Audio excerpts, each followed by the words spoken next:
നമ്മൾ ചെയ്യാൻ പോണ ഐസ്ക്രീം ഈറ്റിംഗ് ചാലഞ്ച്. ഞാൻ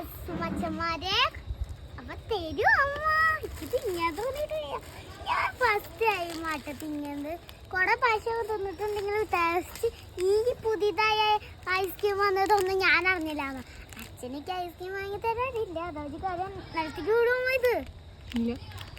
അപ്പം നമ്മൾ ഇന്ന് എടുത്തേക്കുന്ന അരുൺ ഐസ്ക്രീമാണ്. അപ്പം അതെങ്ങനെ ഉണ്ടെന്ന് ടേസ്റ്റ് നോക്കാം.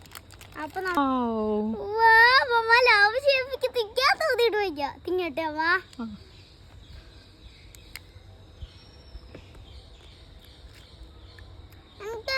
Strawberry ice cream 5 vanilla. ഇവിടെ നമ്മൾ മിക്കമാരും വാങ്ങിയാണില്ലേ, അതിന്റെ ടേസ്റ്റ് പോലെ. അപ്പൊ ഞാൻ നെക്സ്റ്റ് ചെയ്താലോ? എങ്ങനെയുണ്ട്?